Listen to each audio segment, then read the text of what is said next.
Well, good evening and welcome to this live stream on the 3rd of March 2026.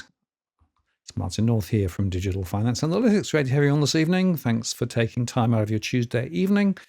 And we're going to have a very interesting conversation this evening with Damien and try and parse some of the latest news and think about what it means in terms of investments and all of those good things. It just seemed to me that things are speeding up. Can't believe it's really a week since my last live show, and here we are in another world where oil prices have gone higher, and there's more concern about what's going on in the Middle East, and we'll touch on some of those things too, plus, of course, some of the other themes, AI and what have you. Just before I bring Damien in, let me just remind you, we're not providing specific financial or legal advice. This is a general conversation only. We moderate the chat, but feel free to throw questions, comments, suggestions. We go. If you use that Walk the World DFA, that'll get into my queue. I've enabled Super Chat, which means you can get your question to the top of the list or indeed make a contribution to what we do around here. Really appreciate those who support us via Patreon, Super Chat, or PayPal. It really helps to keep this show on the road, literally. So thanks for all your support. Really appreciate it. Right, Damien, let me bring you straight in. Hello there. How are you doing? Not too bad. Yourself? Yeah, pretty good. I have to say that every time we have a conversation, we say, boy, it's a bit, there's a lot going on.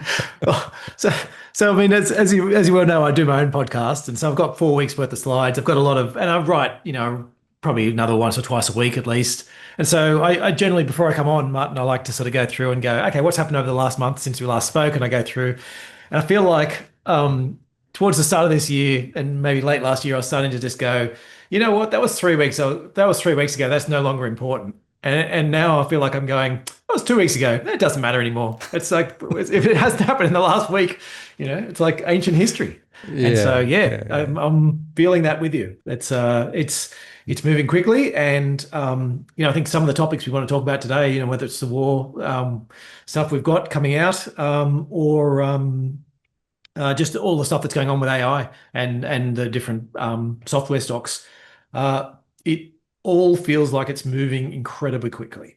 Yeah. And it's therefore, as I often say, signal and noise becomes critical, right? Because there is a sort of perhaps a knee-jerk reaction when a sort of a huge piece of news like the Iran situation comes out. Some investors are looking to try and trade the volatility. And we've seen quite a lot of that. I think some of the moves in various commodities are partly trading volatility. But then if you're actually also thinking about building investments for the longer term, trying to look beyond the noise and say, what does it really mean? What are the different potential outcomes and how do they potentially impact the way that I think about my portfolios becomes quite important too. And I've been around long enough. I mean, I can remember the market crashes of the the 70s, 80s, 90s, and 2000s, and some of the news that created it. I remember the earlier oil crisis and what happened there, and we had petrol rationing and all sorts of things at that time, and it created significant changes and turmoil in the markets. But I suppose you would have to say, well, actually, if you look over the long-term markets, are still were at all-time highs pretty much until last week, right? So, and they're not very far off. No, Joe. no, We've sort of, no. Yeah. And of course, sorry. I was going to say, we one of the other things, there's a rotation going on at the moment. So, the index might be quite strong, but in fact, defense stocks are way up. Some of the energy stocks, not so much. And therefore, trying to read the room, as it were. Financial stocks took a really big hit last week because of the cockroaches in the private credit market that are coming out. We've got the AI story and what that means, and how much is signal and how much is noise and how much is real. The COBOL revolution. IBM stocks hit the various other software companies who now suddenly think, well, actually, you can just get AI to do that. So there's a lot to try and parse here. What's your sort of starting point, Damien, for when you've got this sort of amount of craziness going on? How do you anchor yourself to something? Yeah, earnings. Earnings is what I'm coming back to. So they always talk about markets climbing a wall of worry, and there's always stuff going on that markets are worried about, and can it go wrong and things like that. And now is that as uncertain. I'm same with you. Sort of, I was sort of, I think early 90s when I first started working in investments, and so it's whatever 35 years ish. Um, I can't remember a time as uncertain. Like there was times where there was some, certainly, financial crises and things like that. But in terms of the part about uh, the path forward, even though you might have thought, people might have been thinking wrong, there was sort of like a consensus over what people thought was going to happen. Whereas I think there's a lot of stuff going on now, which is like, we have no idea. Like, is Iran going to end up a failed state? Are there going to be somebody else take over? Is the US going to win? Is there going to be somebody going to strike a deal? Is the Revolutionary Guard going to keep taking pot shots at other people's airports? There's a whole range of different outcomes that can come, which I think you can't take a huge bet on either of them, on any of them. And one of the things for people who are wanting to play volatility, um, I wanted to get in before, and then let me come back to actually answer your question. But you're talking about volatility and playing it. One of the key things you really got to watch, two key things to really watch now is the level of the uncertainty you've got is, well, I don't know what's going to happen next week. There could be new tariffs on, they could be off, they could be, the Supreme Court's, against the Supreme Court, they could be attacking other countries, assassinating leaders, picking a war in Greenland, who knows what's going to happen. So there's that part of it. Okay, how much do I really want to invest on that idea that, yeah, whatever's going up now is going to be going up, or whatever's going down is going to be going down? That's one part. And probably as concerning, if not more concerning, is the fact you see, things like the betting markets all of a sudden start on these huge bets just before the whole the whole firing starts of missiles, and stocks that rally. Then there's announcements out of the White House that all of a sudden make the stock, then the stock jumps 10%, and then all of a sudden it jumps 50% as the announcement comes out of the White House and things like that. Is that there's clearly either just very leaky and insider word coming out of the White House, which is it's possible that it's all just I guess down to incompetence and badly run processes, but it's also likely that they're doing this on purpose, and they are front running these, and they're like, yes, we're about to do this. Where can we go and make money on this beforehand? Where can we front run our own political decisions? And so if you're out there trading volatility, what you have to worry about is there's people out there who are taking the other side of the bet that I'm on. They know something that I don't know because they've got inside, I'm now dealing against, Jared Kushner and Trump's kids on the trade, because they know what's going to happen in what Trump's just about to tweet or what he's about to announce. So, if you want to play volatility, I'd be, I'd caution you against trying to play volatility too much at this point, and certainly limiting the size of what the bets you're going to be doing. But I do think there's what does come out of volatility is this idea that if you have a view about where things are going, and you can have a relatively well articulated, right, these are the types of companies I want in this environment, these are the types of companies I don't want, then I can look and I can go, right, so whole software sector's just been smashed. These are the types of companies I want. I'm looking to buy those ones while it's down this week or next week. And the ones that I don't want, well, yeah, they might be down 50%, but I'm not touching them still. It's a matter about having that basis for what stocks you're looking for and what prices you're willing to buy them at.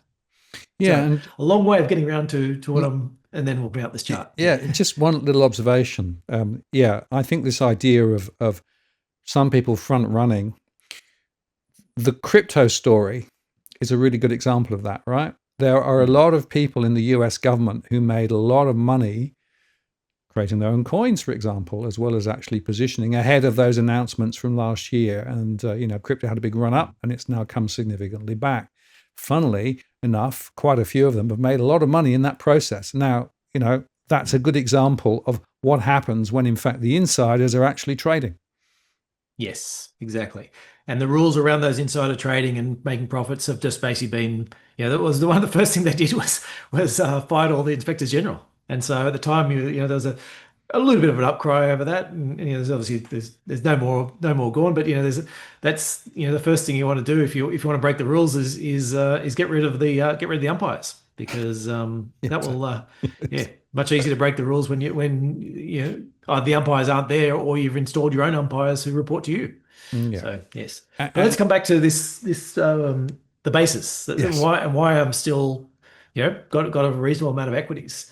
So this is the forward earnings per share you get out of the US. I mean, it's pretty. I'll use the US just because it's a nice, easy graph to show, and it's very similar when you look at it on a global basis.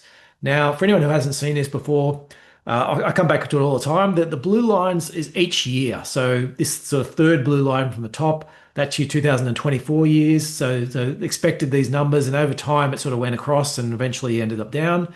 This next blue line is the 2025. So we saw as Trump came out with the tariffs, those earnings really fell over the most of that year, and then we saw the rise over the second half, and then this is what we're looking at for 2026 so far.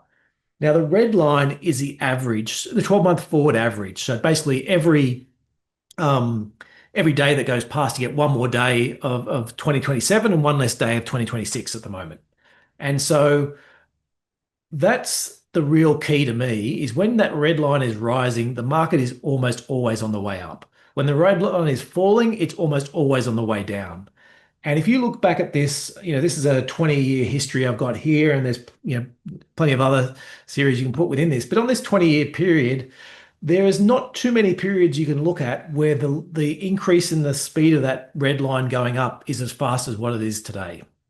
And so, yes, there's uncertainty. Yes, markets are expensive, but there's actually 15% growth sort of factored into the market for 2026 and 16% for 2027 post the reporting season. So we've just been through this reporting season, and analyst forecasts have gone up as they've been through and have seen companies report. Now, this is in aggregate across all companies in the S&P, and it is market cap weighted. So the bigger stocks in the index have a bigger effect. So if you've got the AI stocks, for example, the Microsofts and those guys upgrading their earnings, and then a whole host of 100 small companies downgrading their earnings, well, the Microsofts and that are worth more than 100 companies, and so the aggregate line goes up.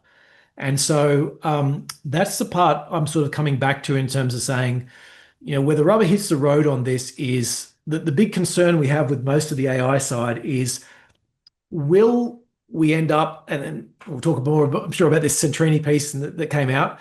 Will this end up in so many job losses that what we see is companies then start losing out because you're heading into a recession and they're going to spiral out of control. So that's a potential down the track. I'm sort of looking at every single stock and every single sector and saying, okay, first, how much are they affected by AI, and then secondly, where's that going to go? So there's basically three spots it can go, and a mix between them. So you're going to save for companies that are going to save costs. They're going to save a bunch of workers or whatever the costs they're saving at the bottom end. They're going, okay, so I've just saved a whole bunch of costs. It's going to go in one of three places. It's going to go into paying wages, higher wages. So maybe if you're in an industry where maybe it's a lawyer or something like that, where they don't need as many assistants anymore, and they can actually just keep charging or charge higher rates, so that the end client still pays, $10,000 or $100,000 to get their legal work done, but the lawyer just didn't need to use as many resources for it, and his firm doesn't pick it all up because it's a lawyer's relationship or whatever it is, and so maybe it's these higher value employees who end up capturing more in higher wages is one scenario. Second scenario is it ends up being lower prices. So industries that are very competitive, you end up, yes, that everyone saves money, but then they all go away and compete. They all go down, lower their prices and push it down, and the end consumer ends up winning through lower prices. It's the second way. And the third way is where you get, say, an oligopoly or something that's a bit more complicated. And what happens is they manage to save all these costs, but they actually just keep their costs. They keep their revenues where they were or raise them, and so it all ends up in higher margins. And so that's the sort of three options. A lot of companies are going to be a mix of all of those, and some will be equally, and some will be more on one or more on the other. But really looking at it through that lens and trying to say, where's it going to go? And for the large companies at the moment, it looks like ending up in higher profits, more so than those other areas. Yes, and it's fascinating when you look at the concentration amongst those larger players and their ability to drive their profitability higher. Now, whether that's simply because the costs of goods are a little lower, or whether they're being a bit more efficient, or whether they're actually just able to press their margins. And I'm fascinated by the margins growth. There's been margin expansion rather than contraction over the last few years, despite all of the inflationary stories and everything else, right? So big players can muscle in. Some of the smaller players, not so much though. No, that's right. And well, and industry by industry, Mm, I think I'd say, yeah, I just want to make sure that, whenever you're doing this, it's about, what happened last year, not necessarily what's going to happen this year. And that's where I think, so as I said, it's 3 week old news now. So it's almost, it's yesterday's fish wrapping, but, the software stocks suffered some, a pretty decent fall. mm, And, a lot of that for me is coming back to that idea about, well, you just need to be really careful about what do they do. And what was a high quality company last year or the year before does not necessarily mean it's a high quality company this year. yep. And I think for me, so the way we invest at Nucleus in our active funds is we put everything on a quality versus value matrix. So on one axis we've got value, and on the other axis we have quality, and we're basically trying to invest what we call under the curve. So we want to find high quality companies that are cheap. Now they're very hard to find. You very rarely get them. But what it does mean is you can say, well, I'll take a really high quality company and it might be a little bit expensive, but I'm still happy to buy it because it's really high quality. And then it's saying, well, yeah, but if I'm going to buy an average quality chop company, then it needs to be cheap. Otherwise, it's just not even worth, not even worth buying unless I can pick up an average quality company for quite cheap. Now, with quality and value, it's sort of an interesting mix of companies in that I'm basically taking two bets. You're taking one bet on quality, which is saying, okay, if I'm buying a high quality company, then it's going to keep being a high quality company.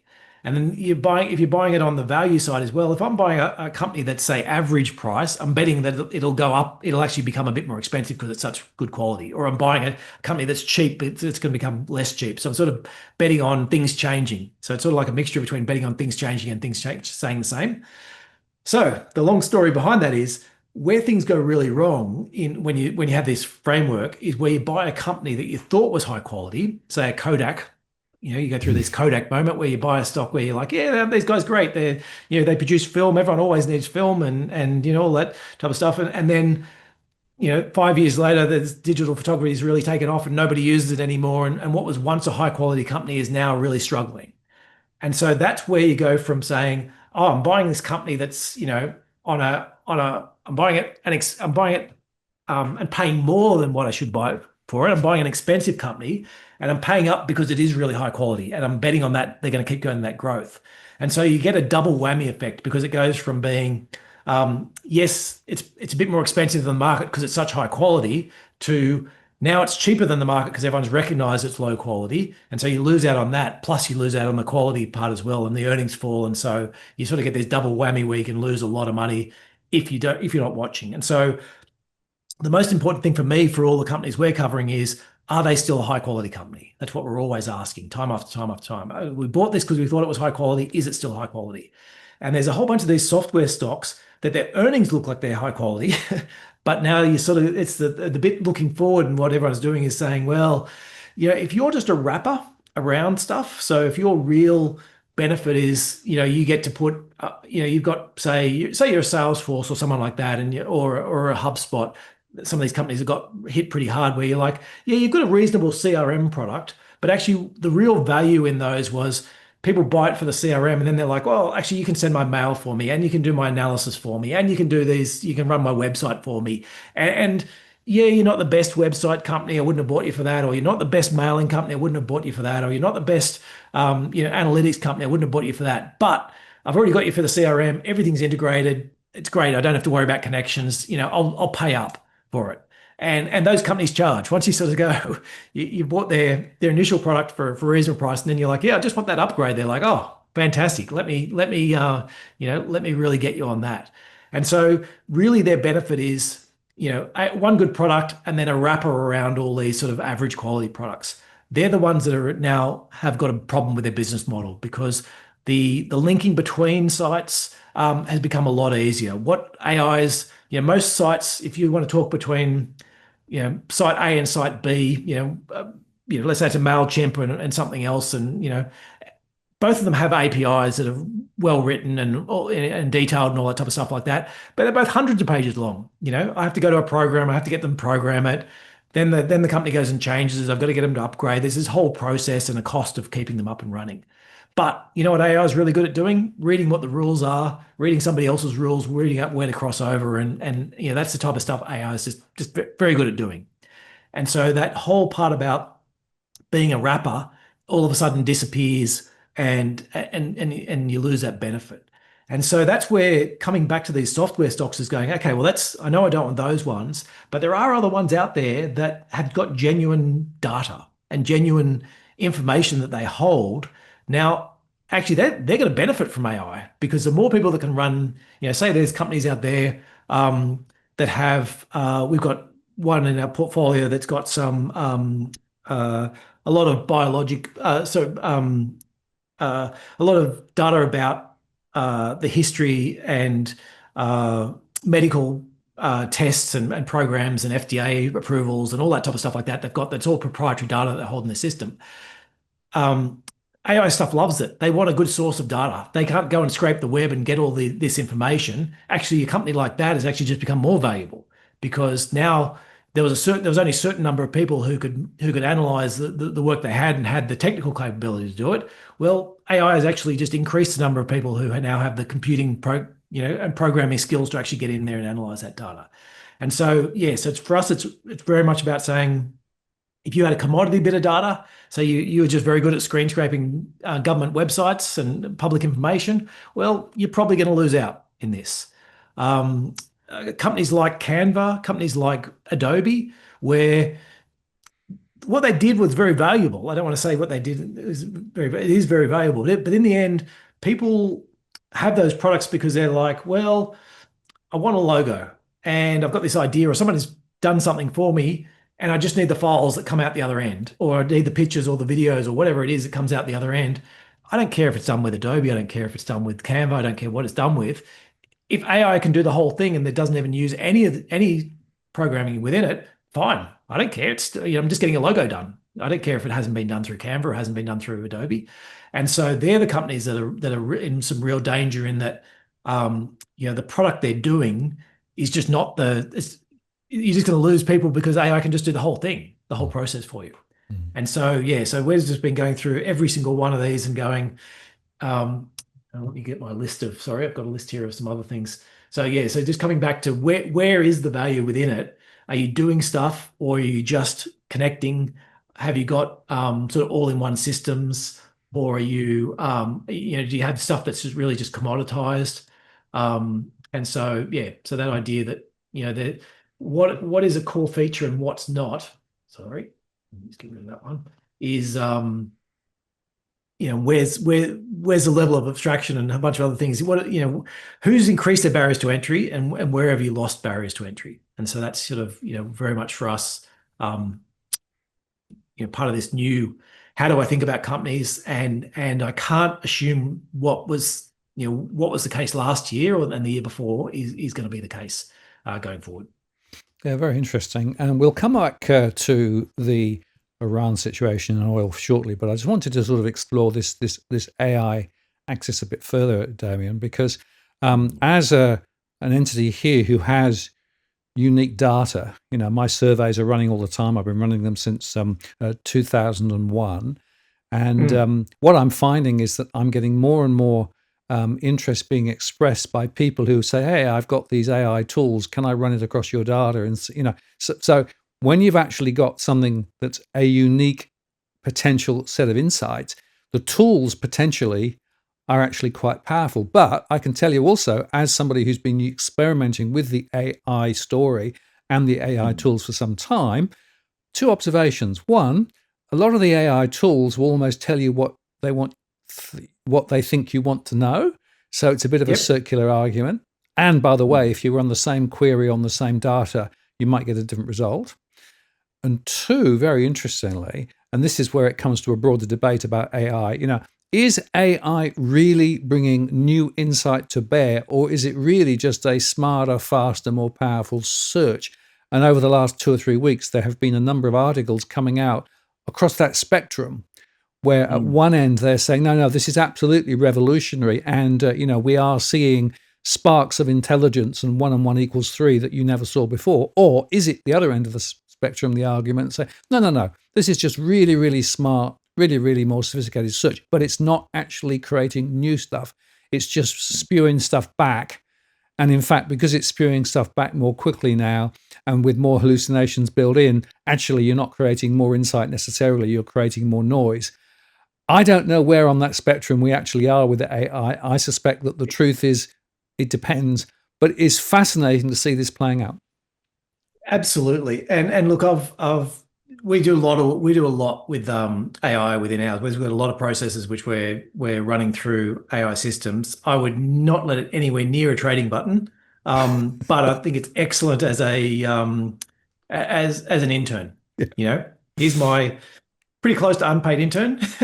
It's that can do stuff, and if it's given the right instructions, it can come up with some quite good stuff. And if it's given some poor instructions or very little, then it can come up with absolute rubbish. Now, I think there's a couple of things I'd note with this, and I mean, everyone's in a. I feel as if, particularly in the programming side, there's this Cambrian explosion going on, and everyone's in this mild sort of part of, I don't know about panic, but certainly unease. There's a lot of unease about, my God, what are other people doing with this? Are people doing some great stuff? And so, and my take is I think what I think's right is there is a definite J curve to this. So, when you first start using it and you're like, the example we were talking about before, there's this statistical function. I remembered, how does it work again? Can you help me?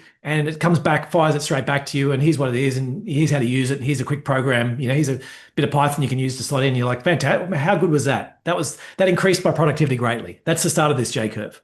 Then you start going down though, because you like say, well, actually, you've done such a great job with that. How about you do it for me? Can you get it and build it and integrate it with these bits and pieces and go and do that for me? And you find that if you've got something in particular you want done, you can beat your head against the wall and go, no, I didn't want you doing that way, or I told you to do this, and you started doing it right, and then you've wandered off and done stuff, everything wrong, and you end up in these parts like that. I think there's this real push now, which is actually changing the nature of the way people are programming, and one of the ones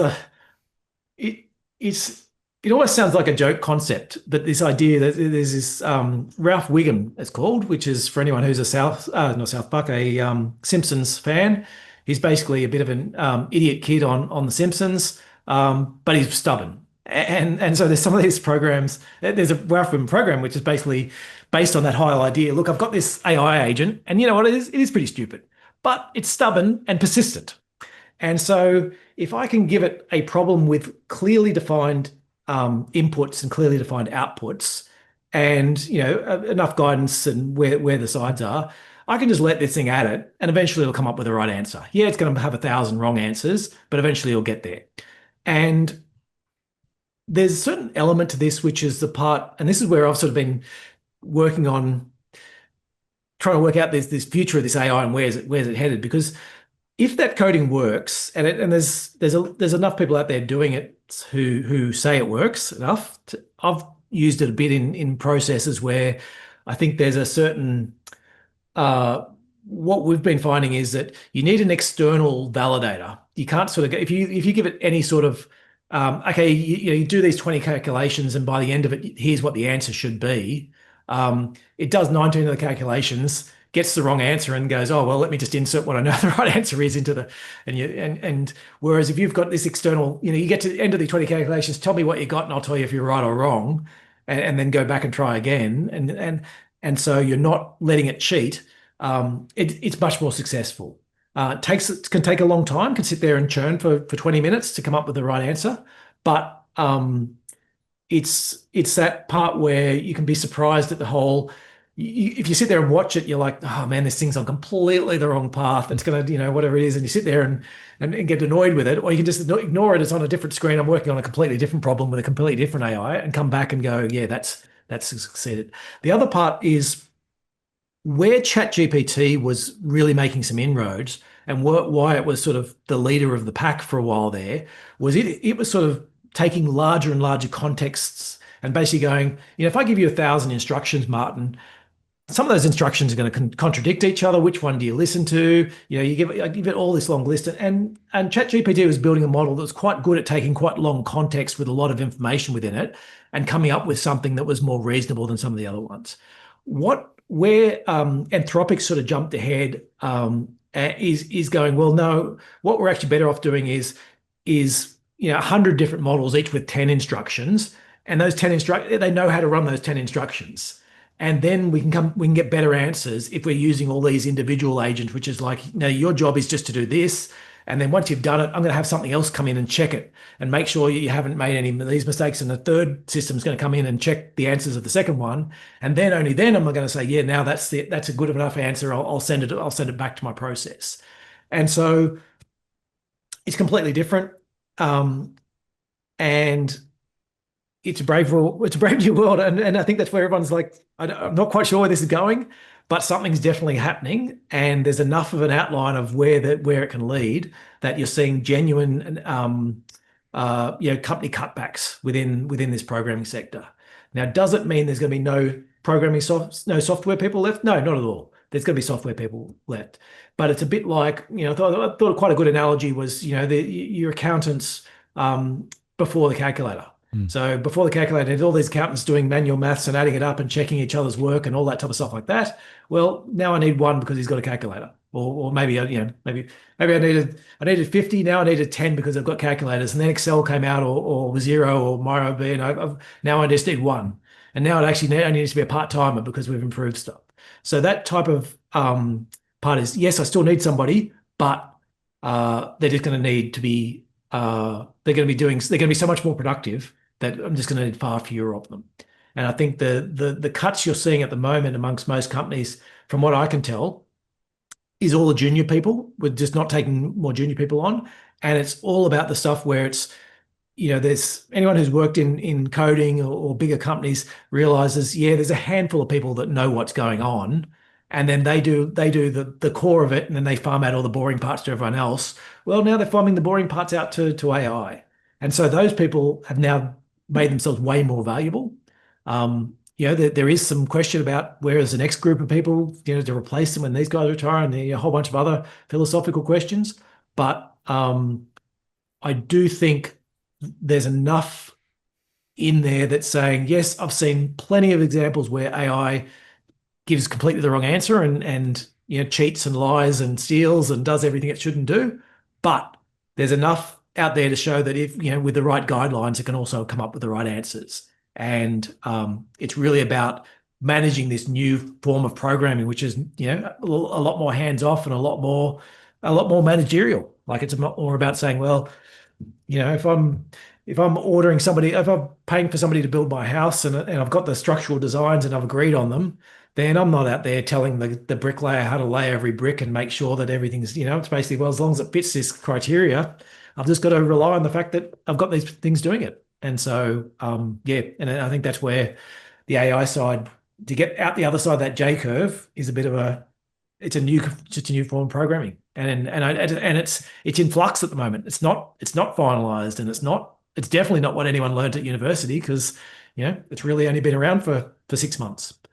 And so, and seen some quantum leaps just in the last month and a half. And so, yeah, I think it's fascinating. It is fascinating. I forgot what the question you were first asking. No, I feel like I ended up somewhere different. No, that's good. The interesting observation, there was a research report that came out quite recently talking about the chaos that's being created by agents, effectively, the AI agents starting to talk to each other and essentially almost beginning to play games with each other and actually adapting and adopting behaviors that are actually exactly the same defective nature as humans. In other words, we're just replicating the same inefficient stupidity and fighting each other. So actually, the other observation here is, nobody quite knows how it's going to play out, but that as the complexity increases, the chances are we're going to incorporate into this new mode of operation precisely the same defects that we've had for generations. Right. It's just going to be quicker. Yeah, that's right. But look, a couple of things to note on that. One is just the last one on the sort of the physical side of it, is there's a lot of these things popping up all over the place called skills, which is basically in the end, it's basically prompt engineering it's open source prompt engineering. And so you can go, I think it's skills.sh is like one of these places, but basically it's ways as you're programming to go, okay, somebody's already written the prompts to go, I need to have a security review. Here's the checklist of everything that needs to go into a security review. And the good open source ones that are sort of being built on and added to from everyone else is they are then going, okay, this just stuffed up and it started doing the wrong thing. Okay, let me go and fix it. Let me put something else in. And it's sort of a group project, so to speak, of people adding to it and going, how do we engineer these prompts? So that's one part that's sort of, within that. The other part, so what was the question again? What were we talking? I had another important point I wanted to make. We were talking about. So we were talking about the agents talking to each other and the relative defects that could come from that. Yeah. So I think there's some of that is that prompt engineering part of it. Oh yeah, that's where I was going with the other part. Is when you're thinking about costs and this, so if you want to run the Claude, I think it's about $300 a month Aussie for the sort of more advanced version that lets you churn through lots of stuff. And that sort of goes out and can sit there and run by itself for 20 minutes or half an hour doing all this stuff and asking questions and using AI and all those things like that. And you go, okay, so that's not it's not an insignificant cost. It's $3,500-4,000 a year in terms of what you're spending on that. But if you can replace an IT person with that, or two IT people with that, man, it's a bargain. I've just replaced $100,000 salary with $4,000 worth of costs and that.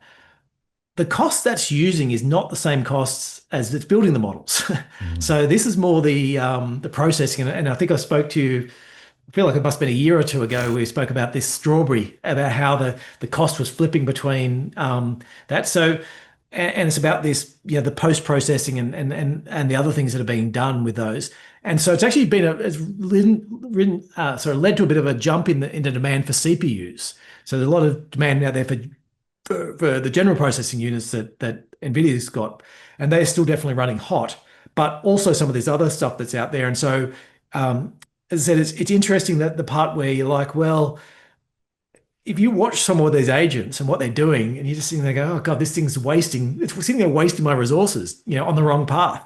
But if it only cost me $300 and it cost me $300 for in a month and it saved me $10,000 for what I would have paid for some employee to do the same thing, then actually, who cares that it wasted $100 worth of resources on completely the wrong path? But who does care? Well, the person who's providing those resources, they care, because that's and so that's the one where it's about saying, well, where are the while these agents are destroying some areas of software, actually they're wasting time and spending a lot more in other areas, and a lot of this is just that whole. If you're looking for business cases for why they keep building all these data centers, well, that's the business case. If I can replace a $100,000 employee with a $300 a month cost, well, I need data centers to do that, and that equation is going to get done. Every single time, people are going to say yes, sold on that. I'll absolutely replace $100,000 of salary with $4,000 worth of capital cost a year. Yeah, and that of course suggests that ultimately there will potentially be some productivity improvement, although as somebody said in the chat at the moment, a lot of the reports suggest that productivity improvements are hard to see when you actually start to look at this in detail. And a lot of people are on this J curve, and I'm not like I think you come out the other side up higher. and there is lots of companies out there talking. Sorry, not lots. There's some out there that are talking about it. Mm. A lot of the people who are talking about it are also selling courses to try and convince Yeah. you to do stuff. So they're not all they're not all necessarily got your best interest in heart, or they're certainly interested in collecting your money. So but there are some reasonable sized companies out there that, and look, Claude itself is probably a good example of that, and Google, within Google, and there's a couple of other examples I've got of ones out there who do seem to be genuinely using the AI in this way, that they're taking themselves out of the programming process and leaving that to the AI to sort it out, saying, well, as long as you come up with the right answer, as long as it's fast enough, I don't care how you get to and as long as I can check that I can keep you in that sort of lane and make sure you're not doing it, then it's up to you to come up with the programming. Whereas I think if you come into this as like, no, I know exactly how I want this done, and you have to do it the way I want you to do it, you're gonna be very frustrated. It's I think that's one of my New Year's resolutions is I've got to stop swearing at the AI. And I'll just make one final point on the AI axis here. Mm. Microsoft was talking some weeks ago about the fact that they were using AI more in their development cycle, right? And then they put out a series of updates with major flaws. And of Yes. course, some people are associating those major flaws with the fact that they're perhaps using AI a little bit more than previously. And if you want another example, CBA has come out recently and said they got a problem with about $1 billion worth of their mortgages because the AI that people used were able to create documents that CBA couldn't detect as fraudulent documents, and therefore they lent. Right. And it looks to me as though CBA may not be the only financial services company who is actually effectively, possibly, now lending against fraudulent documents, because the AI is good enough to be able to create documents that are, ability to be able to actually get money. So there are consequences of this that I think are still not being fully thought through. And by the way, sidebar, this is now probably going to be a lever that the banks and maybe the government will push people towards using digital IDs to try and associate their information with digital IDs, which means you can't then get fraudulently forced to make loans because of AI. So look, there's a lot of confusion here. And my point is, we're in the foothills. We're absolutely in the foothills of where this is playing out. And anybody who claims that they can clearly see the future endpoint of where AI is going is kidding everybody, including themselves. Nobody knows, right? But what we do know is, one, a lot of money is being spent. Two, a lot of that money that's being spent won't necessarily ever pay back. Three, some will, and some will predominate into the future. And four, the energy story, which comes back to the Iran situation. Energy story becomes ever more critical. Yes, yes, and we spoke last time about the energy side. In that, my big picture view is that there's plenty of energy we can definitely afford. If it tripled in size, it's not a big deal to 1 or 2% increase or whatever in the size of the energy you need.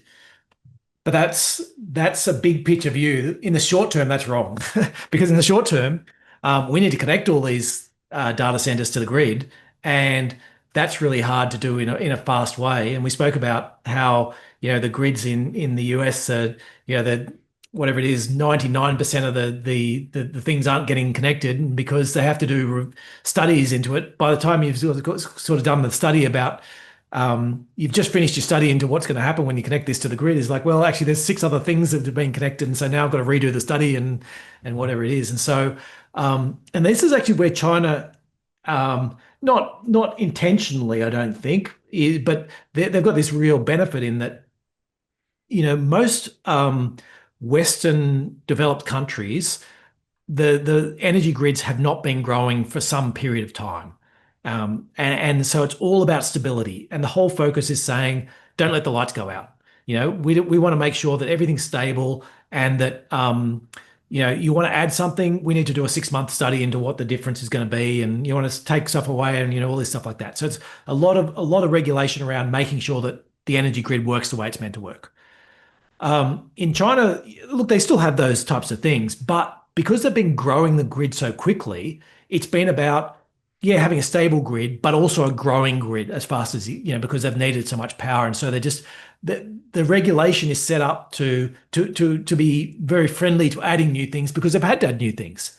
Whereas most developed countries just haven't had to add new demand in the way that these data centers are using it. And so they're just not set up to do it. And that's a lot of the problem, I think, is not around the magnitude of the problem, it's around the speed of the problem, which is these guys want it done tomorrow because every day that they don't have their data center up and running, they're losing, potential. Well, they're not losing the money, they're just not getting the hundreds of millions of dollars they might have got if they're up and running. And so they want to be going, everything's got to be done as fast as possible. And so yeah, I don't have as much concern with energy over the long term about do we have enough energy? Will it blow out energy costs and all that sort of stuff? I'm like, no, we're fine. Because I just don't think the increases, we're talking about, even if it tripled or quadrupled in size, it's 1 or 2% per annum, for the next 10 years and you've got enough. But it's more that speed of connection and then all the critical points there. So it's about saying which of these technologies are like, um, you know, it's just it's a bit part that connects something to something else on the electricity grid, some sort of transformer or something like that. The technology is just not that difficult, but we haven't got enough of them right now because everyone needs them, and so the prices shoot sky high. It's like, well, there's nothing stopping that price going back to where it used to be. We know we can make them at that price for a profitable level. So if you're invested in that company, you don't want to be paying over the top for it. But if you're invested in a company that actually has something genuinely new and exciting and all that type of stuff, okay, or it's about to become a market leader in one of these areas and grow its revenues, then yeah, maybe I'll accept that their revenues might be elevated at the moment, but they're going to keep being high. So say it's just the ability to, I don't know, air conditioning specialist cooling systems, say for these data centers. It's like, yeah, if you're a market leader in that and you've got these specialist cooling systems, you're probably going to need to keep building those over time. And so, yeah, maybe you've got prices that might be double what they should be at the moment, but they'll eventually come back to levels you'll make reasonable margins on, and you'll be a good company. Versus the guy who's making transformers, and right now you're selling it for 10 times the price you usually sell it for, but it's going to go back down to that price that you'll barely break even at a few years ago at some point when somebody builds some new factories for these things. And so, yeah, just trying to distinguish between those companies, I think is the key at this point. Is don't where are you getting excited in the boom? Just try and find the companies that you think will still have something when the boom's over, as opposed to the ones where when it's all over, they're left with nothing or a subpar business. Yeah, and in fact, if you look carefully at the AI pantheon of stocks, some are quite strongly up, others not so much. And I do think there's more discrimination than previously in terms of looking at the business models of different providers and how they're playing. I'd also make the point, Damien, that if you look at the S&P 500 over the last little while compared with the equal weight S&P 500, actually it's the equal weight that has actually done better. Yeah, because there's been a rotation away from this massive growth spurt that we had in AI. And I would suggest that is likely to continue because not everything attached to an AI label is going to necessarily perform in the same way. No, that's right. So the Halo companies, heavy assets, light on obsolescence is our latest acronym. Materials, industrials, consumer staples all boomed. Yeah, look, I don't know. I sort of there's I wouldn't get too excited about some of these. I know the materials sector in particular has boomed, and I do have some concerns over that. I do think there's elements of that materials sector where they are short on what they need, but there's also elements where it's like, well, there's plenty of this stuff around. We spoke about silver last time. There's plenty of it around. It's just a matter of them building some more mines. We know they can do it. They're out there. I think copper is very much in that same part. Yeah, we need way more copper for all this stuff, but actually not that much more as a percentage of in terms of world growth. Nothing like the amount of extra copper we needed when China came on board. We needed to double the size of the copper. Now we need to, as China came on board over the 2000s. Now we probably need to increase the size by 30%, maybe not even that, maybe 20% increase in the size of the sector. It's like, yeah, it's reasonable, but 20% over 10 years is like 2% per annum. It's like nothing. So uh, yeah, I just sort of I'd be wary about getting too excited about these. I come back to the lithium story often, that because that's been up and down and back up again recently. Um, that's the one where I look at the commodities in two ways. One is you're a commodity which is like a an iron ore, you're a copper, you're a zinc, aluminium. One of these ones where there's not that many mines around. The mines nowadays tend to be really big. They go through this period where the price goes up a bit, then somebody builds this new mine, and the new mine takes sort of 10% of the world's demand or something like some massive amount, and then they get lower prices, and you sort of rinse and recycle and go back again, and you sort of just a typical cycle of these things where prices go up, prices go down, and don't get too excited when they're up, and don't get too upset when they're down. And just trying to just really watching when are these major mines coming on and when are they not. That's sort of your key to some of those assets. Then you get ones like lithium, which is very different in the sense that we need so much more of it so quickly. There's plenty of it out there. The mines are all increasing at 30% per annum, the amount of production they're doing. Demand's increasing at 30% per annum. And so if demand increases by 33% per annum and mines only produce it at 27%, all of a sudden it's a massive boom. We've got this big gap of how much lithium we need. And then the next year it flips around and mines increase at 33%, but demand only increases at 27%. And all of a sudden the prices crash. And so I sort of, yeah, it's trying to say when I'm talking about materials, which material am I talking about? Am I talking about just a normal boom bust and what's it being used for? Is it mainly old school stuff? Or is it one of these ones like lithium where, yeah, it's got this massive growth profile, but just because it's got a growth profile doesn't mean the price is going to be going up all the time. It's about how much supply is coming on, how much demand is needed, what are the substitutes. When the lithium price goes to, whatever measure you want to use, but $100 in, then all of a sudden people want to use sodium batteries, but then it crashes back down to 10,000 and it goes down to 10, and all of a sudden it's like, oh, well, actually, I don't need the sodium batteries anymore. The lithium's, far better and far more useful at these prices. And so, yeah, there's just like, yeah, so I'm circumspect about materials. I think far too much excitement gets put into them, and usually at the wrong time. Like usually, I feel like it's what we're talking about, insiders. The insiders have been in on a trade and the thing's shot up and they're like, okay, I need to get out of my copper trade now. I need a bunch of people. So let me start writing articles and pushing out and, blog posts and all this stuff about what a fantastic idea copper is and all that type of stuff. And then once I've loaded out of mine and the price starts falling back again, then I'll be buying back and starting the whole process again. Yeah. And I will make the point, I made it before, I want to make it again. The talking heads that you see on pretty much all of those finance channels and all of those articles, they are people who've taken positions and are effectively... Myself included. Yeah. Well, I suppose that's true. Yeah. But the point is, they have already taken positions. And so they're not giving you objective, independent, methodically thought through advice so much as they've actually got an interest in the position they're taking. And I'm always skeptical when I hear people saying, do this, do that, do the other. What I say is, check it out.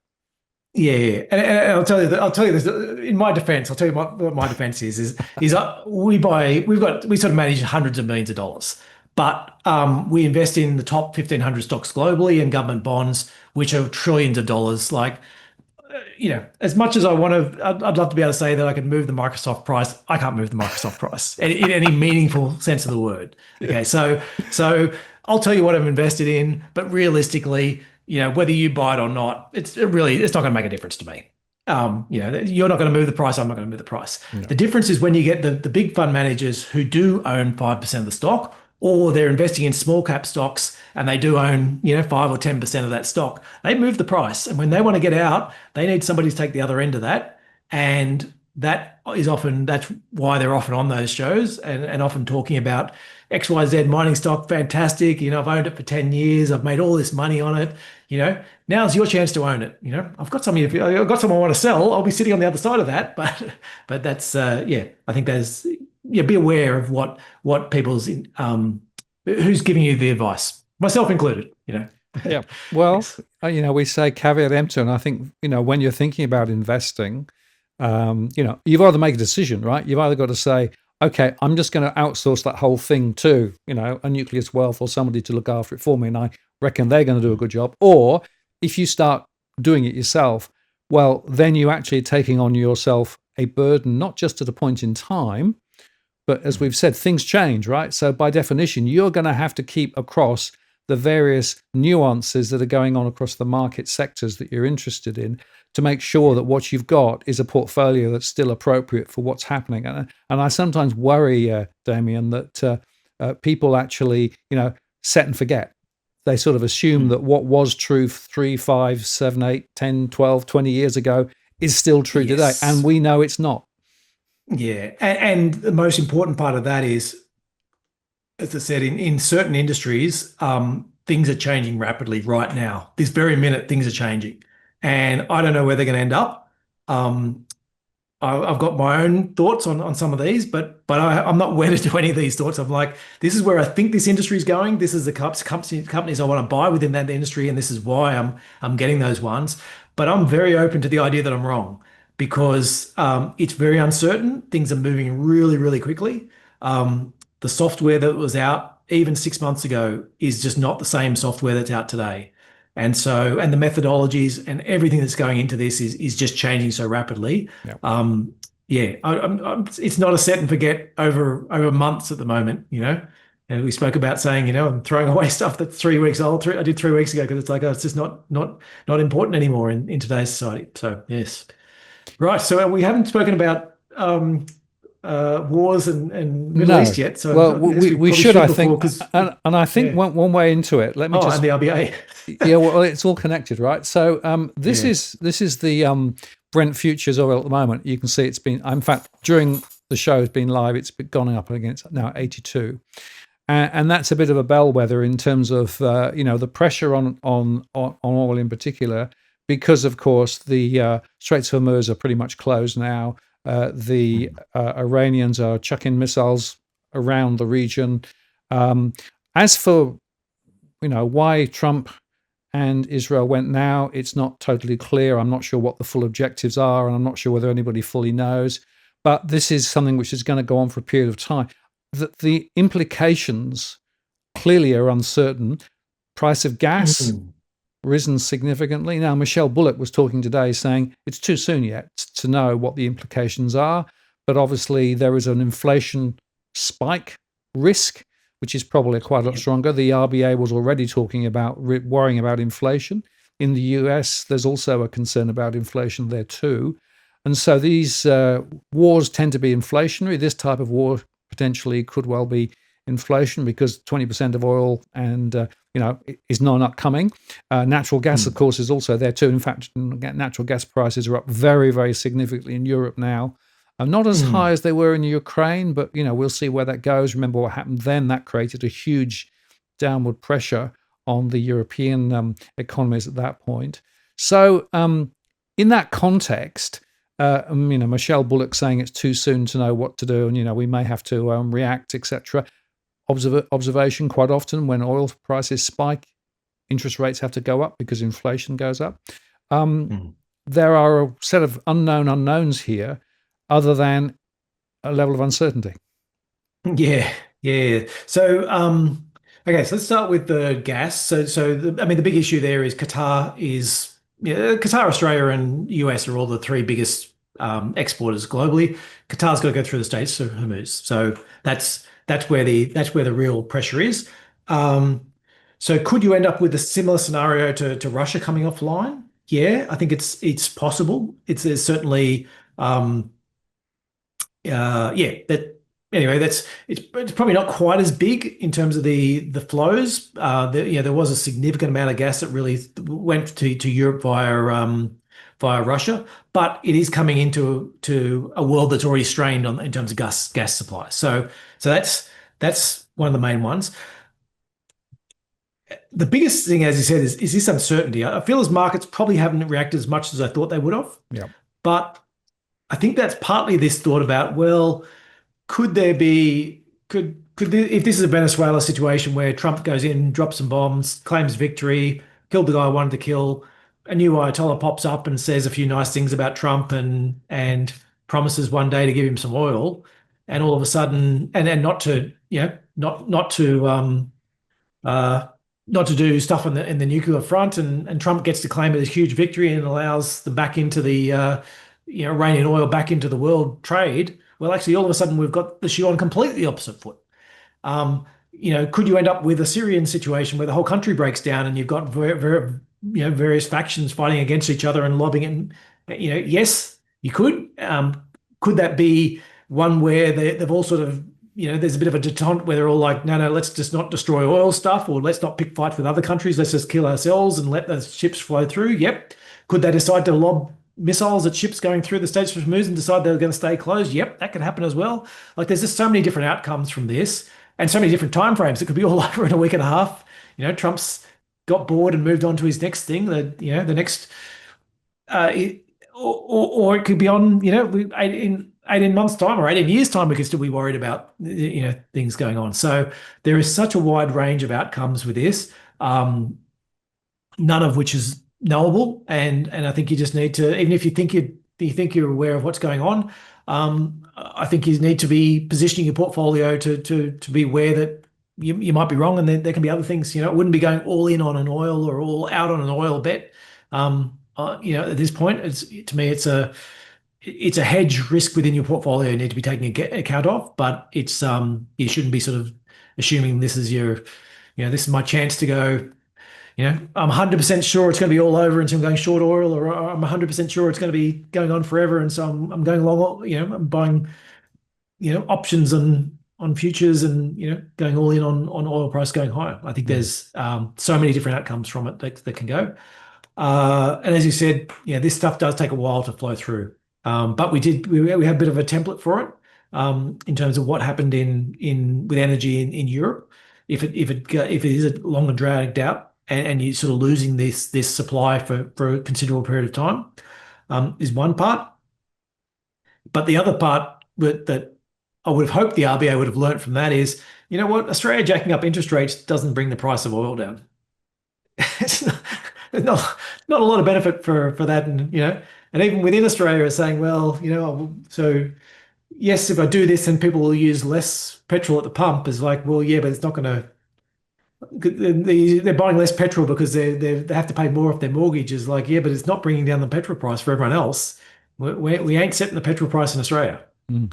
So, well, we are a receiver, and we've got 35 days according to Bowen. Although I think some would claim a little less, which is rather low relative to other. I mean, Japan's got a year plus, right, of capacity. Well, we've got a strategic reserve in the US. Almost exactly on the opposite side of the planet, in the middle of the country of the US, where you have to pipe it from the middle of the US down to the Gulf Coast, get it on a tanker, and then get it through the Panama Canal and all the way across to Australia to access our. I think that was actually an Angus Taylor one. I think he negotiated that strategic reserve. I think he probably did. Yes, absolutely. When ScoMo was at the helm, as I recall. So yeah, and the other interesting observation here is, of course, Russia has oil capacity, and in fact is not exporting as much as they did. Now, the idea was that actually that was going to force them to put the price down to generate less revenue to be able to support Ukraine. Well, actually now maybe Russia's going to be able to export more oil because their people are desperate for it. So in a way, what they're doing is potentially stoking Russia's capacity to continue the war in Ukraine. Yeah, well, and the other thing was, until recently, we were bombing some of the Shadow Fleet, which was looking like taking the Shadow Fleet out, which was. And so the Shadow Fleet is effectively secondhand ships that have been sold, and they turn off their transponders, and they just they'll go and fill up the oil wherever, and then sail without the transponders on and appear in wherever they're going to go. And so the idea behind that was, well, actually, if once a couple of these started being seized, or then all of a sudden the people who own those ships were like, well, I'm fine with renting out my couple of $1 million boat to somebody to sail illegal oil around, But if there's a 5% chance I might lose my boat, well, maybe I'll go back to something more legal. Maybe I don't want to risk it. And so does that continue? The other thing is, Ukraine. It seems was in the run up to the US election, it seems that the US was sort of basically giving it a bit of a little bit more in the way of weaponry with a bit of a nudge, nudge. Please don't keep firing at Russian oil refineries because we really need that oil. We need the oil price to get down so that because we're about to go into an election. The question is, Ukraine's been a lot more active in that area, and they've actually had a lot more success with some of their drones and taking out Russian oil infrastructure. Uh, is that same thing going to go on? They're busy taking out. Is there a bit of a actually we better give them a few more things so that they can actually let a bit more Russian oil get out in order to one more thing to throw in that whole mix into the soup that is being mixed up. Yeah, energy is a tough one. I'm sort of not taking any major bets either way. Um, I think there's a certain prices where it's like, well, okay, there's prices I'm interested in buying, but at other prices is like, well, maybe I'll yeah, maybe this won't last forever, sorry, maybe this might last a while, but it won't last forever. I think if you're looking at the oil output and saying, oil hits $100 and or whatever is like, well, I think there's a limited time frame in which oil at $100 is economically viable. And oil at much higher prices, 120 or $130, well, all of a sudden the economics of owning electric cars all of a sudden become way better when oil prices get so much higher. So, there's impetus within that and pushes and so in a way, sometimes it's sowing the seeds of its own destruction. Some of the oil prices push too high too quickly. It sort of means that there's a much bigger push into other forms. Yeah, so I think the conclusion is that there's a lot of unknown unknowns yet. I make the point also, of course, going back to our AI conversation, the AI entities can afford to pay a lot more for energy because it's still a relatively small proportion of what they're investing in relative to everything else. Whereas a lot of households and businesses are already finding those energy costs are quite high. And of course, in Australia, we had the energy subsidies which were taken away, which means that, of course, the electricity prices are quite a lot higher. Natural gas prices going up would possibly put upward pressure on electricity costs in Australia because of the marginal pricing of electricity and the way that all works, which is another, I would suggest, policy failure in Australia. And I suppose that then puts the question then back on the RBA, because as you say, the RBA is talking about inflationary pressures. And yet, on the other hand, of course, inflationary pressures and oil prices aren't necessarily that strongly correlated simply because, well, actually, as you say, what can they do about it? Because prices will still go on going up. And that takes us to a broader question then. The Australian economy is looking relatively weak at the moment. We've been very much reliant on government spending, and there's a bit of a debate about how much government spending there is relative to the private sector. And of course, Chalmers has been praising the private sector for their renewed enthusiasm in terms of investment, which is mostly in data centers, by the way, relating to AI. So it's not necessarily that broadly based. But the truth probably is that the Australian economy is a bit exposed to some of these things, and that's why perhaps some of those stocks are looking a little bit weaker compared with previously. On the other hand, of course, we've also got a very strong materials sector, and price of gold going up. That sector's doing relatively well, and the exchange rates moved. So, how do you sort of play off Australia versus overseas investing at the moment?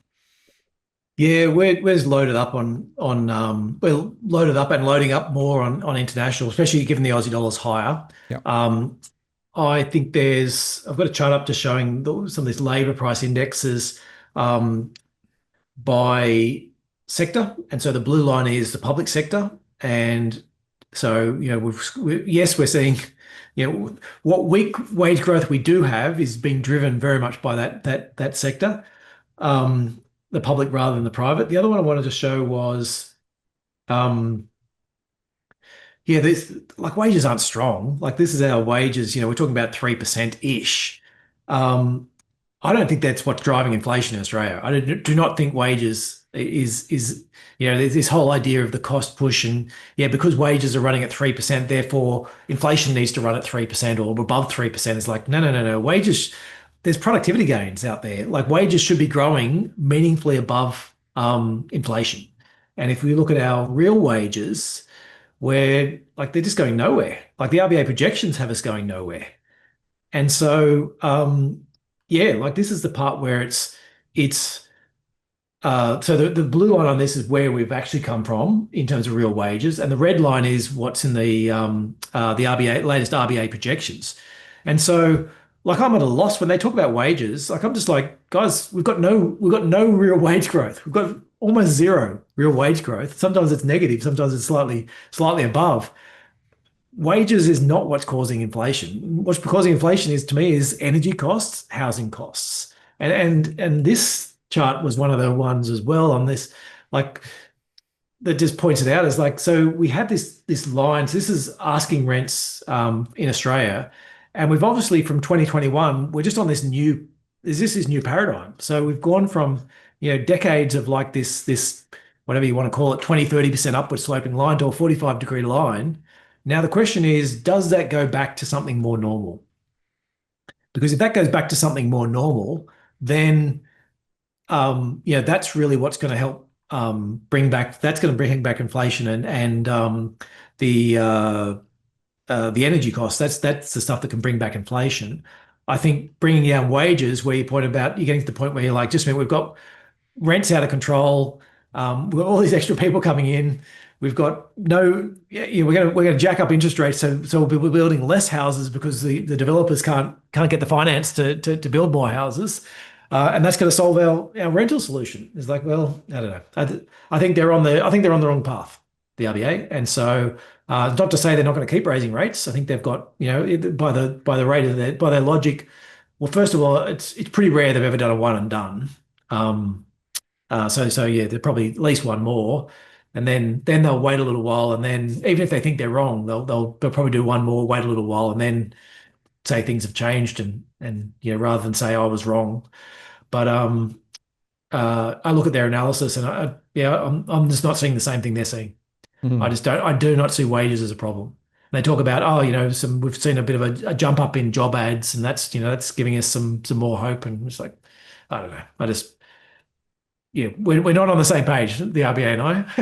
So, well, you talk about the same page, Damien. It's interesting that you may have seen in their most recent statement of monetary policy, they've started to talk about an alternative wage price measure that they are preferring to the WPI, which includes superannuation, moving jobs, pay rises, and those things, right? And I'm thinking, well, hang on a moment. Can you really include the 12% superannuation in your wages, right? Yeah, well, and because you can. Did we get another 0.5%? I feel like we got another 0.5%, didn't we? We went from 11.5 to 12. Correct. I can't remember. That's exactly right. Yeah. And so that's the one though. Cameron, you've had Cameron on, haven't you? Cameron Murray. Yeah. Yeah. That's the one I love from him, because everyone always forgets, and I'd forgotten when he brought it up. Was like the reason they brought in superannuation in the first place was because we had too much inflation, and wage inflation in particular. This was a Keating thing. So we had all this wage inflation. And to break the cycle, Keating was like, well, how about we give you the wages, but we just stick it in this superannuation thing over here, so it doesn't like flow into the rest of the economy and keep going and pushing. We have this to help solve this sort of wage push inflation thing. Yeah. And so they were basically using the argument that, well, no, let's try and back it back in so we can actually say wages are rising, by higher amounts, when it's actually being, the whole reason was to take it out in the first place. So I think there's yes, we're on many things. I'm just not on the same page as the RBA. I just don't. I don't know. They're saying different things to me. And folks, if you want to get that from Cameron, I did have a show with him some time ago where we actually went into the superannuation question, and he made exactly that point, that actually, there was a policy setting way back then, and guess what? Now the RBA is just completely cruel it because of what they're doing. It's to 180 degree. Yeah. and by the thing on how we can treat it. And by the way, the 2-year yield is now 4.343, right? So that's a forward view of where rates may or may not go over the next couple of years. I think it's one indicator, but you can see there, compared with where we were back in October at 3.3. We're now Hmm. 4.3. To me, that's a really important trajectorial change. Yeah, yeah. So I don't. Well, I think sanity will come back. Sorry, let me put it another way. You hope. When I say sanity, the, there's two parts to this. You can be wrong for the right reasons and the wrong reasons. Yeah. So sometimes it's the part about, okay, I think they've misread the economy. I don't think they should be raising rates. I think there's it's weaker than what they're saying, and what they've done isn't going to help. Now I could be completely right, and then something else happens. So all of a sudden, we get this sudden wage productivity gain that we never thought was coming, or there's another capex boom in some mineral or whatever it is, and Australia all of a sudden gets lucky, and then we genuinely need to raise rates because something else happens that was unforeseen, as at right now, and so. I do think there's a part of that where you need to be able to aware that, look, even if I think I'm right, that's not necessarily the way the path's going to go because things change. And particularly for Australia, outside factors can just have a huge bearing. We're a small economy in a big world, and we're a very open economy. And so we can be affected by other things. And that's what I was saying about before is this idea that, yeah, you want to position your portfolio towards what you think is going to happen, but you need to be very aware of what can other things that can go on. So my personal take is I think the Australian economy, the Aussie dollar is too high. It's factoring in a stronger economy than what we've got. We've got an RBA raising rates when they should be at best keeping it steady. And I do think there is a productivity boom. I think that within the US, in particular, I think they are seeing genuine productivity booms, and I think there's a pretty reasonable chance that as much as AI, you can complain, hasn't really done much in the way of productivity, that it is on the cusp of doing a lot in terms of the productivity, and the whole driverless car stuff as well. We haven't really spoken about, but it's not right. It's not quite there, but it's exponentially growing in terms of what they're doing in Waymo and what China's doing. And yeah, it's in very early stages still, but exponential growth, if it keeps growing the way it's growing, can all of a sudden have a huge impact on the rest of the economy as well. And so there's some real productivity, things coming through that could completely shake up what's happening, and I think it will. But I need to be aware as well. There's other things that can happen, and wars and lots of other changes in other countries that could blow that up. And so I'm positioning myself for a lower Aussie dollar, and I do think lower interest rates at some point within Australia. But I'm aware that the RBA is probably going to keep raising for a little while, and there's other factors, and I need to not sort of bet the house on that one outcome.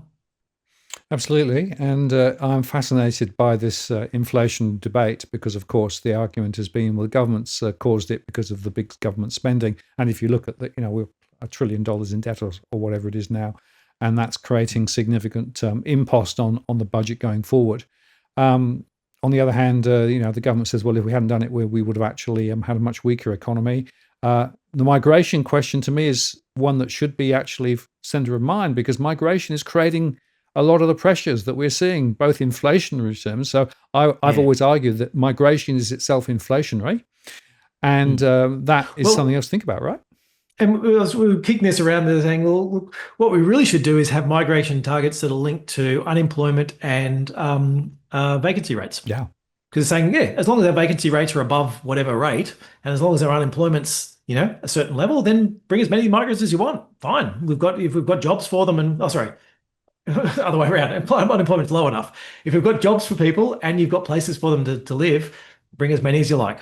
But the flip side is when you haven't got the jobs and you've got nowhere for them to live, now do you want to bring, as many? And this is a chart. I actually forgot to put the source on this one. I think I pulled it off the macro business site, but I thought this is a fascinating one. So this is within Australia. It's administered prices, which is utilities, property rates, childcare, health, all the things that governments have pricing power over, and then the market goods and services. And so you're like, well, where's our inflation coming from? I don't know. It seems pretty obvious. Absolutely, yes. The government seems to be partly. And these administrative prices, it's interesting, in the UK, they have just decided to take out from the composite energy price the costs of greening households and insulation and those things, which were policy things that were put into the electricity price some years ago. And that means that everybody in the UK is going to see their electricity on average come down about 150 pounds a year, simply because of that policy change. And actually, when you look at the construction of the energy price, both in Australia and in the UK, a lot of it is not just the raw material. A lot of it is all of this policy stuff, like, differential pricing and marginal pricing, and everybody gets paid this amount if, in fact, you need to bid more to be able to actually get the capacity you want. The policy settings, both in the UK and in Australia, have messed massively with the price of energy. Yes, and more importantly, we've sold, to me, well, not more importantly, just as important, we've sold monopoly assets. Yeah. And then we spent all this time setting up systems to, like, regulatory boards and rules about what they can do and what they can't do. And then they all work out the way around whatever the latest rules are. We see energy prices going up, and then all of a sudden they work out what's happening, and they have some review, and we go back and we set some new rules, and then everything gets reset for a year or two, and then they go back to this whole part. This is all because we sold monopoly assets to people, to independent players who are trying to rot the system. They're trying to make as much as they can out of it. When you look at the amount of transmission that goes into a lot of this stuff, and most of the transmission's been sold to private players, and so whenever you have a review and you say, well, why is our electricity prices so high? Oh, we need more transmission. We need more transmission. Yeah, I need to go out and build more and get more regulated assets and make more money under this. And so I'm not saying you don't need in that particular case, but I definitely I think the nuance of the energy debate to me is that the cheapest energy is the energy that's already connected to the grid. Now, I don't care if you're solar, wind, whatever it is, you come up with that. You've already done your connections. It's cheaper to put new ones on there. And a lot of the problem we've got now is it does need to be built further away, or needs more transmission, or things like that. And so that's where this debate comes about. Oh, look at this, some coal-fired power plant that's cheaper than having to build a wind turbine 200 kilometers in that direction. It's like, well, yeah, but if you have to build a new coal-fired plant somewhere in 100 kilometers away, or where somebody's happy to have it there, then all of a sudden those costs need the transmission lines as well. And I think that's sort of there's a lot that's going to be lost in that nuance of the debate around that whole energy. And we've obviously got people that are willing to try and mess things up for their own good. Really? Muddy the waters for their own. Yeah. Vested interests getting in the way. I've never heard of that. And as the talk says, Snowy Mountain. Yes, of course, the cost of Snowy Mountain 2 is now accelerating away like you wouldn't believe.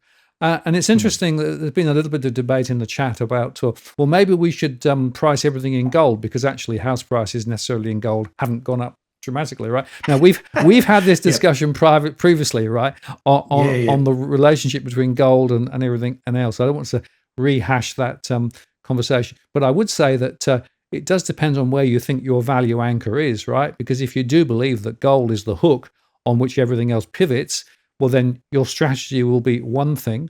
If you have a different view of where you think your value anchor is, and maybe it's the US dollar or something else, you have a different set of strategies. And that actually is, more broadly, a really important debate, isn't it, about where you think value actually lays?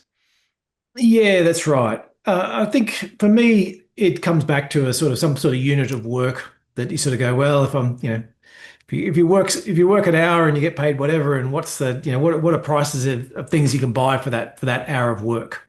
Now that's interesting and there's lots of stuff that'll come back to talking about that. But then the flip side of that is, well, there's people who did who did work, years ago and have this accumulated savings, and whether that's in gold or it's in property or it's in cash or whatever it is, or stocks or shares.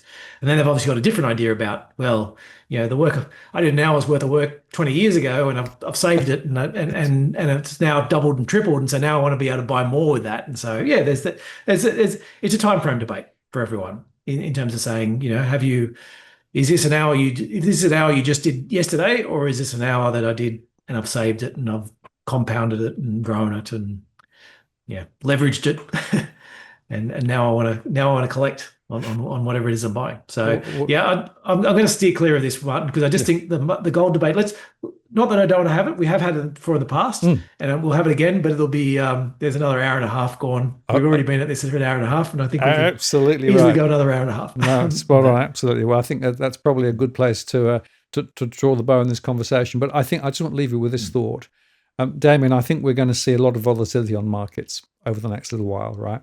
Probably you can just tape this little segment. You can play that at the end of every one of our next statements for correct. the next couple of years. I was going to say, in a way, what's new? This will continue. So separating signal from noise, understanding what's really going on versus what the talking heads are saying or what social media is suggesting is really quite important. And I would generally say history shows that sometimes people can overreact to the short term. If you are actually an investor and you're actually building wealth for your long-term future, sometimes it's important to look through those very short-term inflections. But sometimes there are significant changes in trajectory which are significant and important to understand. And what we're trying to do, I suppose, here is to highlight where some of those may be. And we're going to do more of that because guess what? We're only into March and we've already had a year's worth of stuff to go through, right? So I think it will continue. Yes. Absolutely.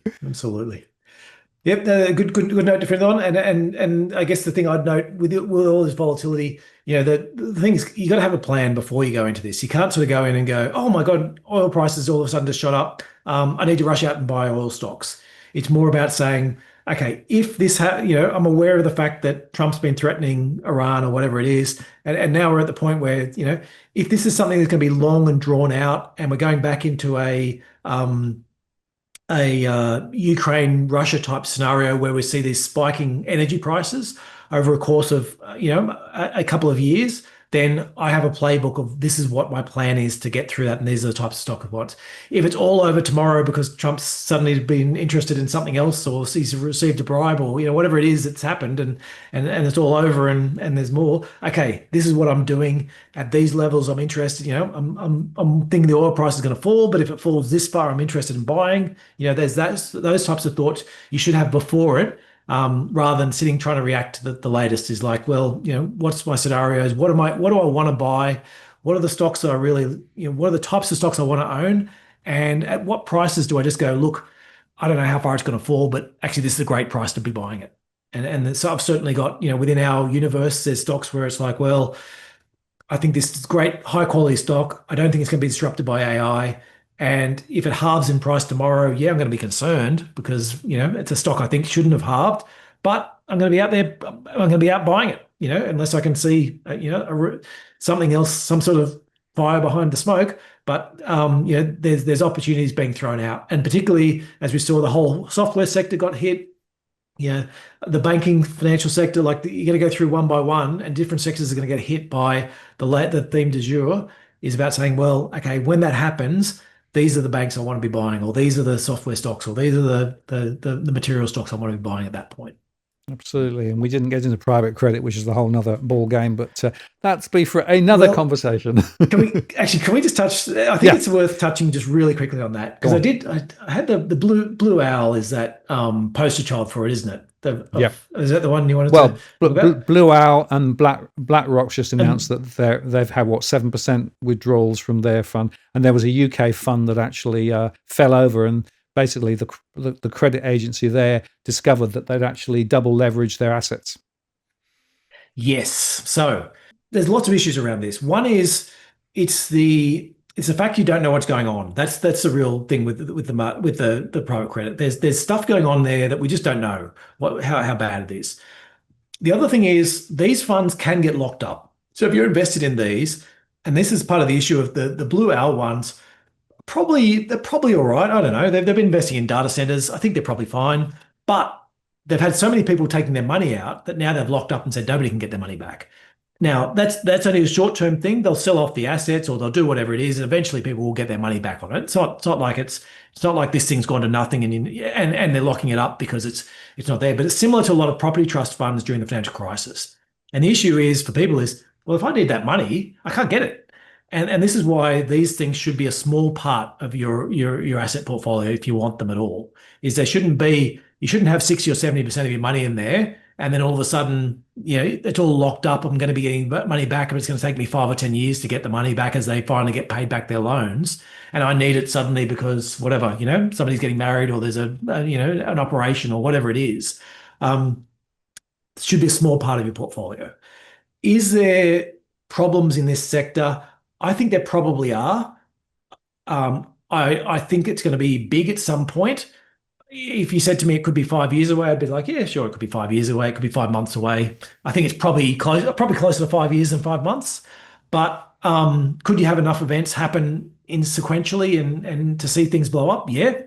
I think Trump in particular has loosened the regulation on the selling of these. I think that's part of the reason why I think it's probably 5 years, closer to 5 years and 5 months, in that now they can sell it to more people, and so now they will, and so there'll be people wanting to get out, but they'll be trying to sell that to new retail investors. Oh, this is finally a chance to get, Martin. You haven't been allowed to buy this assets now. Finally, we're letting you buy this stuff, just as it's all falling apart. So I think there's that's one area I think there's problems, and but are they imminent problems? I'm not convinced. I think this is a bubble which will blow bigger before it finally collapses. I suspect, but if the wrong sequence of events could see a run on these assets, absolutely. And I do think is it big enough to bring down financial sectors and financial systems and all that?